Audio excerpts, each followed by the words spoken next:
Zero frame. Jeff Breeze music. Don't hurt your neck.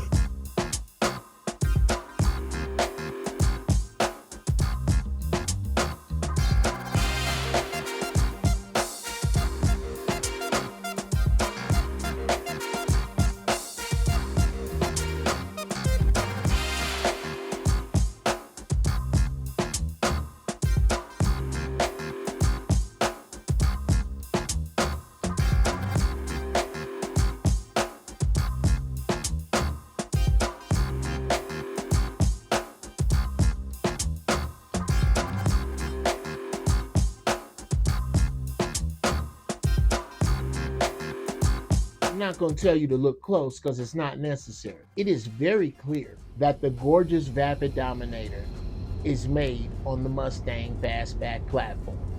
It's undeniable. And as soon as I saw it, I fell in love. Look at this thing. It looks like it's doing 130 miles an hour sitting still. I couldn't wait to drive it. But first, I took my little money. I woke up with $1 million last week. I don't know where it came from. Something quarterly, something cool. I wasn't going to argue with it. I had $1 million.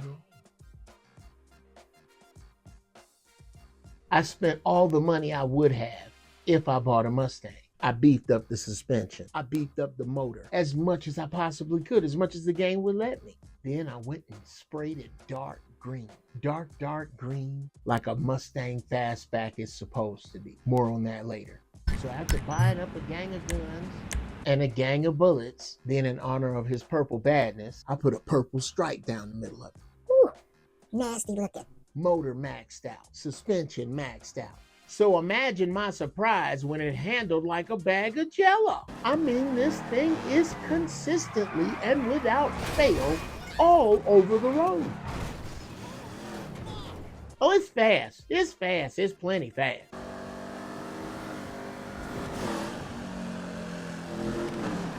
But the damn unintentional street ballet is horrible. The biggest fight is to keep the ass behind this thing. It's sinister looking. It's sexy. It's a gorgeous car. It just don't car worth a damn. But you know what? It's true to form. That's the saddest thing I can say. I refer to this car as the DOOKIESTANG. Matter of fact, we're gonna call this Operation DOOKIESTANG. Y'all think I'm playing. This car rides like Doo. acceleration, fantastic. Looks beautiful. Handling? DOOKIESTANG. DOOKIESTANG. Cornering? DOOKIESTANG. DOOKIESTANG. DOOKIESTANG. DOOKIESTANG.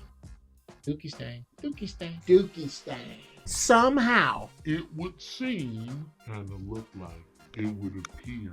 My sources say all points lead to show look like. Rockstar got it right and Ford screwed it up. I mean, you gotta ask yourself, have Mustangs always handled like this? The answer is no. For years, Ford dominated the race circuit with the Mustang.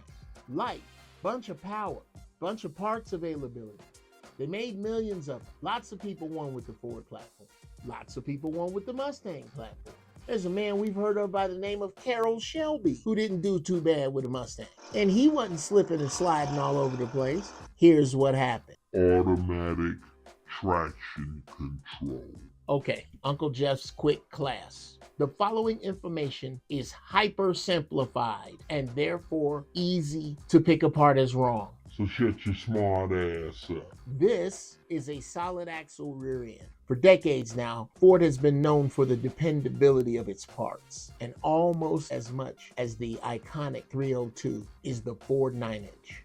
It's a solid axle rear end that's been used in so many hot rod applications that are not Ford. There's an entire industry dedicated to remanufacturing the Ford 9-inch rear end. Super dependable. Solid axle was behind many a race car and many a passenger car for many, many years. The problem with a solid axle rear end is when something happens to the left tire, it goes over a bump, it hits a rut. It affects the right tire and vice versa. And most of them only pull with one wheel. They don't have posi traction. Now this is a limited slip rear end.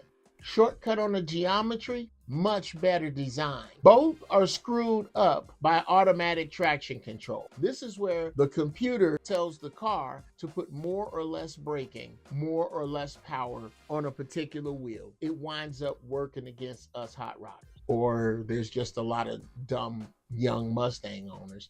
And I refuse to believe that. No, I really don't think the problem is stupid owners. It is my belief that traction control has earned Mustang the nefarious nickname of crowd eater. Look at this. I mean, some everywhere, some everybody. And it shows on the game. This car is horrible. It's all over the place. And I was so disgusted because I spent my damn money. I can't get that money back. I can't sell it for the parts. So you know what I decided to do? I'm gonna tear this some bitch up. I'm gonna tear this some bitch I'ma tear this some bitch. up. Just running it in the stuff. I found this hill where it's like if you get going fast, over look at that. Wow!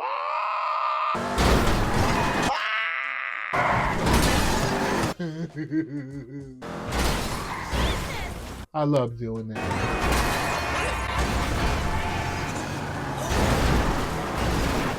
And don't get me wrong, there is a way to drive this car, but you really gotta baby it and tiptoe it in ways you don't that other Vapid car.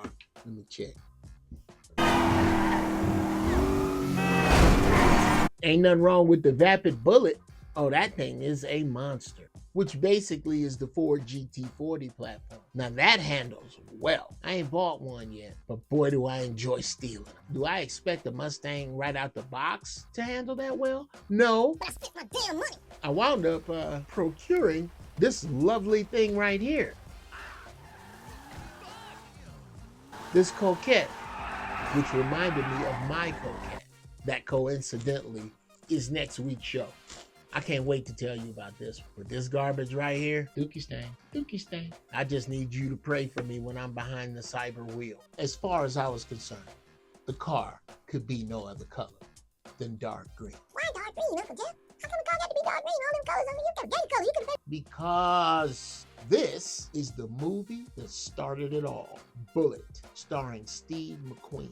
Bullet was such an iconic movie because before now, most of the violence you see in movies, most of the action had been spoon-fed us. Bullet took the training wheels off, and it looks meek in comparison to special effects now. But there were very few special effects in this iconic car chase scene. The coolest white dude in the world in the baddest car at the time.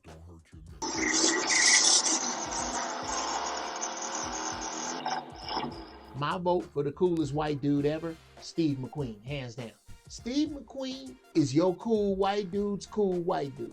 Cooler than Brad Pitt, cooler than George Clooney, cooler than all these young dudes. I'm trying to tell you, watch Bullet and tell me this ain't the coolest white dude. Cooler than Elvis. Steve McQueen was cooler than Elvis, and Elvis was cool. You said what you want to about him, he was cool. There was no car on the road as beautiful as the Mustang Fastback, and he drove it well. It was the star of the movie. It was right there with the Batmobile as one of the first car movie stars.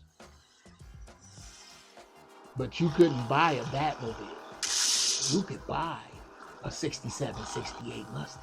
Not me, I was 3 at the time, but I sure would like one now. Well, that was what I was thinking when I was doing this.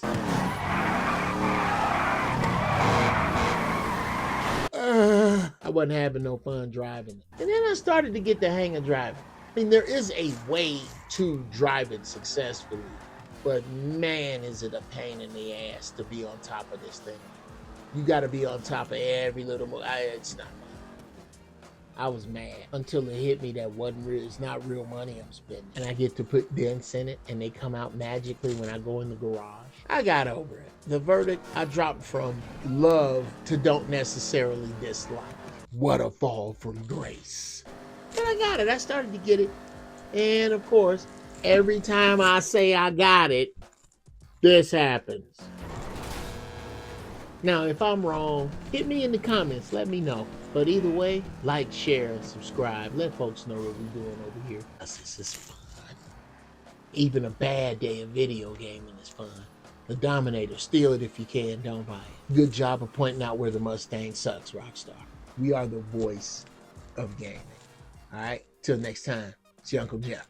I'll see you in the game. 0 frame.